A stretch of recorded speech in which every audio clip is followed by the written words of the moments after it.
Karena gini, PMI itu kan kalau mengirim barang, nggak harus kita mencurigai mereka ini untuk komersil dan bisnis. Rapat barusan adalah respon ya Kementerian Perekonomian. Heran ya di Indonesia ya, bisa membuka tapi tidak bisa merapikan lagi. Assalamualaikum warahmatullahi wabarakatuh. Apa kabarnya sahabatku semua? Selamat Hari Raya Idul Fitri. Minal aidin wal faizin. Mohon maaf lahir dan batin. Buat para TKI, TKW yang berada di seluruh penjuru dunia, semoga sehat selalu. Dan juga buat para penonton, bila ada tutur kata saya yang salah, saya mohon maaf sebesar-besarnya. Di edisi video kali ini masih terkait kasus barang PMI. Setelah fakta di lapangan, barang PMI terporak-porandakan, dibuka, diperiksa, tapi tidak dirapikan kembali. Kemudian tidak ada yang mengaku siapa yang salah, bahkan saling menuding. Terkadang negara kita ini lucu ya, lawak. Kalau sudah terjadi seperti ini, rakyat itu harus percaya sama siapa? Rakyat itu sudah percaya kepada kalian yang bertanggung jawab, tapi setelah terjadi kesalahan seperti ini, semuanya tidak ada yang mau mengaku salah. Ibaratnya itu lempar batu sembunyi tangan. Ini sungguh sangat disayangkan ya. Rakyat kecil sudah berjuang di negara orang. Demi untuk kalian semua, kita jauh dari keluarga, jauh dari negara, jauh dari kampung halaman. Tapi setelah terjadi seperti ini, semua tidak ada yang mau mengaku salah. Saling tuding menuding. Saling menyalahkan satu sama lain. Rakyat kecil sudah capek dijadikan korban drama politik. Mudah-mudahan dengan adanya video ini, semua bisa sadar masing-masing. Mari kita simak video daripada Pak Beni selaku Ketua BP2 PMI. Seperti apa penjelasannya? Karena gini, PMI itu kan kalau mengirim barang, nggak harus kita mencurigai mereka ini untuk komersil dan bisnis. Setuju Pak. Dia bertahun-tahun punya tabungan, ada keinginan menyenangkan keluarga, orang tua, anak, istri, suami. Jadi barang-barang dikasih oleh majikan dibawa. Kan gitu Pak. Nah ini yang memang kita ini sedang mendorong revisi justru. Nah, revisi terhadap Permendak. Kita harapkan sebenarnya bukan lartasnya Pak. Waktu kita berjuang ke Presiden itu di tanggal 3 Agustus bukan lartas. Fokus hanya negara memberikan keringanan pajak. Jadi kalau PMI misalnya bawa 2 barang yang dibebaskan pajaknya, bukan berarti dia tidak boleh membawa lebih. Lebihnya Gitu. tetap bayar biaya masuk. Iya, lebihnya tetap dia bayar biaya masuk. PMK insentifnya udah keluar. Betul. Gitu. Dari PMK-nya udah clear, Jangan insentifnya sudah. dimusnahkan. Nah, kedua ya ini, kita sedang bernegosiasi untuk tidak Tapi dimusnahkan. sudah mulai ini ya, sebenarnya agak kurang cepat untuk enggak. Sangat terbantu kalau sistemnya oke. Kami nanti coba karena untuk menentukan tadi apakah dia dapat insentif selaku pekerja migran atau enggak. Iya. Gitu. Kuncinya Begitu itu. dia udah dapat insentif udah. Ya. Dari sisi data, masalah apa paling sering terjadi? Ya. Selain yang tadi. Misalnya tadi kami bicara pagi, ada memang peluang paspor antara paspor yang terdaftar di kami, beda dengan paspor si PMI yang legal prosedural karena diperpanjang di luar negeri. Itu menjadi masalah enggak? Atau bisa ditoleransi itu? Pakai hard copy itu ya Pak Andi ya. Iya. Kita Pakai hard copy. jadi itikat dari si PJT-nya dia Nah, kalau yang untuk bagus memperlihatkan. Memang tetap harus ada etikat ya. PJT kan dibantu ya PMI-nya ya. Sama nih, barang-barang ini aja deh yang dibebasin. Ini cukup banyak banget. Tapi yang diakomodir, ini bisa dikategorikan mungkin hanya 20% ya, kalau secara persentase. Mungkin enggak juga nih. Bisa antara 10 sampai 15% yang diakomodir dari usulan kita. Dan bahkan praktek di lapangannya, sebagaimana temuan tanggal 4, tanggal 5, tidak hanya pembatasan yang tidak mengakomodir keseluruhan dari apa yang usulan BP2MI, ternyata PMI dilarang membawa lebih. Nah itulah yang berdampak kepada bea cukai. Misalnya gini, Lartas membatasi ya 2 alas kaki. Ketika PMI diduga membawa lebih, akhirnya dos-dosnya dibongkar. Ya, kemudian dipisahin. Ada 5 nih temuan dalam dos. 2 boleh sesuai Lartas, 3 nggak boleh. Baju misalnya 15 potong, 15 pieces. Ada bawa 20 nih. Kemudian bea cukai memisahkan. 15 ini untuk boleh ditindaklanjuti pengiriman ke keluarga. Ini kelebihannya misalnya kan ada 12 pieces, 5 tidak boleh. Nah, barang yang di hasil dipilah, dipisahkan, yang kategori tidak boleh, ini menurut bea cukai, ya, dalam temuan kami tanggal 4, tanggal 5, itu ada 2 opsi. Pertama, dikembalikan kepada pengirim di negara penempatan, itu butuh waktu, ada proses dan biayanya juga nggak murah, dan atau dimusnahkan. Nah, sehingga inilah yang kemudian memantik ya empati kami untuk ya udah, ini harus revisi kalau seperti ini. Ada dampak ikutan yang timbul di lapangan. Kemudian ada ketidakadilan kepada para pekerja migran Indonesia. Apa kira-kira yang diusulkan oleh BP2MI? Kembali kepada semangat awal. Bebaskan semua barang milik pekerja migran Indonesia. Kalau ini akan menjadi perdebatan nih Mbak, ya bagi para kementerian lembaga, ya minimal kembali kepada usulan awal BP2MI yang 19 halaman. Kalau sudah terjadi seperti ini, rakyat itu harus percaya sama siapa? Rakyat itu sudah percaya kepada kalian yang bertanggung jawab, tapi setelah terjadi kesalahan seperti ini, semuanya tidak ada yang mau mengaku salah. Ibaratnya itu lempar batu sembunyi tangan. Ini sungguh sangat disayangkan ya. Rakyat kecil sudah berjuang di negara orang. Demi untuk kalian semua, kita jauh dari keluarga, jauh dari negara, jauh dari kampung halaman. Tapi setelah terjadi seperti ini, semua tidak ada yang mau mengaku salah. Saling tuding-menuding. Saling menyalahkan satu sama lain. Rakyat kecil sudah capek dijadikan korban drama politik. Mudah-mudahan dengan adanya video ini, semua bisa sadar masing-masing. Mari kita simak video daripada Pak Beni selaku Ketua BP2PMI. Seperti apa penjelasannya? Rapat barusan adalah respon ya Kementerian Perekonomian atas ya pemberitaan-pemberitaan yang muncul di media pasca kunjungan saya ke Tanjung Perak dan Tanjung Emas. Sehingga diambillah inisiatif ya oleh Kemenko Perekonomian digelar rapat tadi untuk mengharmonisasi kementerian lembaga yang diundang tadi adalah 1 ya BP2MI, 2 BP Bea Cukai Pusat, kemudian dari Kementerian Perdagangan, kemudian dari Kementerian Perindustrian, dari Kementerian Keuangan, dari Sekretariat Kabinet, kemudian Kepala Bea Cukai Jateng dan Kepala Bea Cukai Jawa Timur. Nah, tadi yang mimpin, saya jelaskan dulu Mas, yang mimpin adalah Sesmenko Ekonomi, bidang ekonomi ya, dari Kemenko Perekonomian. Tadi Pak Sestama yang memimpin delegasi BP2 ini menjelaskan bahwa rapat tadi lebih mengajak semua pihak yang hadir untuk bicara solusi. Nah, sehingga dalam konteks solusi itu adalah ada 2 poin. 1, bagaimana revisi terhadap Permendag 36 2023. BP2MI sebagai pihak terkait nih ya, atau yang mempersoalkan Permendag tersebut diminta nanti ya mempersiapkan poin-poin dan substansi yang akan diusulkan, dibicarakan dalam rapat terbatas yang akan dihadiri oleh para menteri atau pimpinan kementerian lembaga.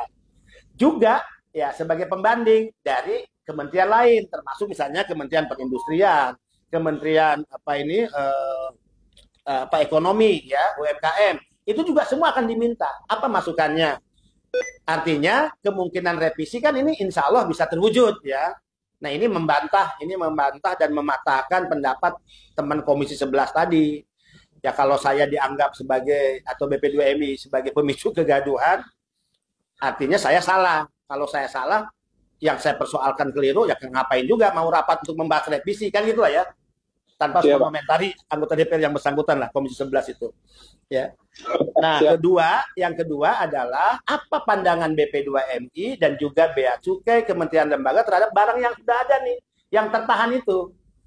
Nah, sekalipun rapat terbatasnya nanti belum dilaksanakan, kalau nggak salah 15 atau 16, ya, 16, maka BP2MI akan pada posisi awal. Ini kita buka ke publik. Posisi awalnya apa? Ya udahlah, kalau bicara barang PMI bebasin deh semuanya. Kan kalau itu dinilai pajak, dikonversi ke uang, kalau mereka bayar pajak kecil kok dibandingkan dengan 220 triliun tuh yang disumbangin oleh BP2 PMI kepada negara ini gitu ya. Dan negara ini jangan pelit dikit lah gitu. Apakah ini menjadi ancaman kalau dibebasin semua kepada perekonomian nasional, kemudian juga kepada produk UMKM? Ya udah kalau begitu bagi ke kami datanya dong, hasil survei atau riset ada enggak bahwa itu ancaman barang-barang PMI? Kan ini barang yang tadi seperti Pak Edi sampaikan, Komisi 9, ini barang oleh-oleh, ya kadangkala barang-barang bekas untuk keluarga, untuk anak, istri, bapak, ibu. Kok menjadi ancaman terhadap produk lokal itu seperti apa? Mungkin saya bisa salah nih, mungkin. Tapi tolong kasih data ke kita dong, kan gitu ya. Nah, terkait barang yang sekarang tertahan, BP2MI posisinya tadi juga sudah disampaikan oleh Sestama, minta segera keluarkan deh. Ya, barang-barang itu. Jangan lagi misalnya dilihat ini lebih, ini kurang, ya ini dipisahkan, kembaliin, ini dimusnahkan, jangan. Tapi ketika sudah dideteksi dalam pendataan ini milik PMI, ya sudah, serahkan pada keluarganya. Itu posisi BP2MI, Pak. Siap, Pak. Kepala. Oke, makasih banyak. Terima kasih, Pak. Ini sungguh sangat lucu ya, apabila barang PMI malah dianggap sebagai ancaman. Aneh. Ini sungguh sangat aneh, tapi ya seperti itulah di negara kita. Kadang-kadang memang sangat lawak dan nggak perlu kaget. Ya mudah-mudahan dengan adanya Pak Beni yang menyuarakan hak-hak para PMI, ada jalan yang terbaik untuk kita para PMI. Barang-barang PMI itu bukan barang-barang baru. Kadang-kadang dia orang ini bawa barang bekas. Itu pun pemberian daripada sang majikan. Jadi apakah salah ketika PMI mengirim barang tersebut ke kampung halaman untuk dihadiahkan para keluarga? Juga nggak salah. Tapi yang aneh, terkadang yang di atas, yang sudah kita percaya itu justru malah mengkhianati. Sungguh sangat miris sih. Lucunya di negeri kita ini, negeri kita tercinta. Kita sebagai seorang PMI harusnya lebih dihargai, lebih disanjung-sanjung. Ya karena kita seorang pejuang. Fakta di lapangan, saya juga pernah mengalami sendiri ya. Pada saat di pemberitaan, beritanya PMI tidak perlu membayar IMEI HP. Tapi kenyataannya saya waktu balik kampung itu juga membayar IMEI HP. Lucu sih kadang-kadang. Ya mudah-mudahan dengan adanya video ini segera cepat berbenah. Mari kita berbuat yang terbaik untuk negeri kita. Katanya mau kemajuan. Katanya mau negara lebih hebat, lebih maju. Ya ayo tunjukkan bersama-sama. Bukan saling menuding, bukan saling menyalahkan satu sama lain. Ketika sudah terjadi fakta-fakta di lapangan nyata, kenyataannya seperti itu, semua sembunyi tangan, tidak ada yang mau mengaku. Lalu, seperti apa keluhan para PMI yang saat ini sedang berjuang di negara orang? Mari kita simak video berikutnya. Yang paling tuh saudara-saudara di kampung, keluarga. Kasihan nih, makanan-makanan ya Allah. Lihat. Kalian harus lihat ini. Makanan sampai busuk. Wis pada ndeleng mbok videone Miki. Bijare barang-barang PMI sing tertahan lur. Berarti sing ngirim paket tertahan nang bea cukai. Harusnya kan pemerintah ngerti ya. Sing barang-barang PMI sing endi, sing barang-barang turis sing endi. Aku sebagai PMI juga ngerasa priwe iki ya, ketone jere dhewe kan devisa negara iki kan, penyumbang devisa negara. Tapi nang apa nek wis digeduli Indonesia kuwi diangel-angel ndadake iki kok. Apa sih sing digawa paling kan pakaian bekas, sekedar jajan oleh-oleh nggo keluarga iki kan. Timbang nang kene dibuang eman-eman, nang kene juga tukune karo duit. Terus iki dadak tuku maning nang Indonesia, dadak ketokna duit maning iki kan. Ya harusnya pemerintah ngerti lah. Pihak-pihak terkait mohonlah kebijakannya ya. Masnya adalah salah satu PMI dan menggunakan bahasa Jawa. Beliau katanya sangat disesalkan dengan para pemangku-pemangku atau para yang berkepentingan, sangat disayangkan dengan aksi tersebut. Harusnya para yang berkepentingan bisa membedakan antara barang yang milik PMI dan juga barang milik turis. Ini sangat disayangkan. Dan Mas Yan juga berkata, barang-barang PMI itu bukan barang-barang mewah, baju bekas, makanan, itu saja. Ini membuat kita juga agak terkejut dan aneh. Ya mudah-mudahan ada penyelesaian yang terbaik. Langsung kita lanjut video berikut. Keluhan para PMI seperti apa? Heran ya di Indonesia ya.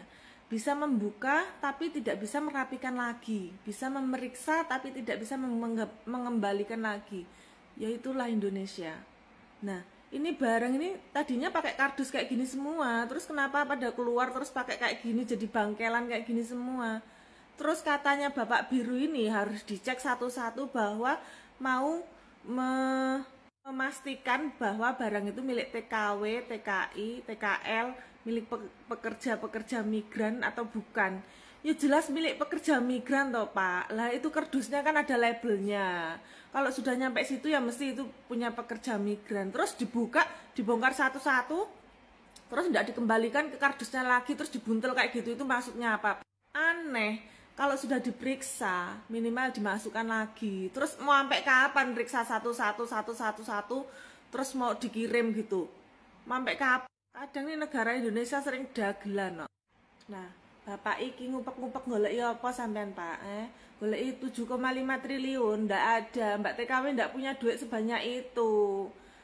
Kita bukan koruptor ya.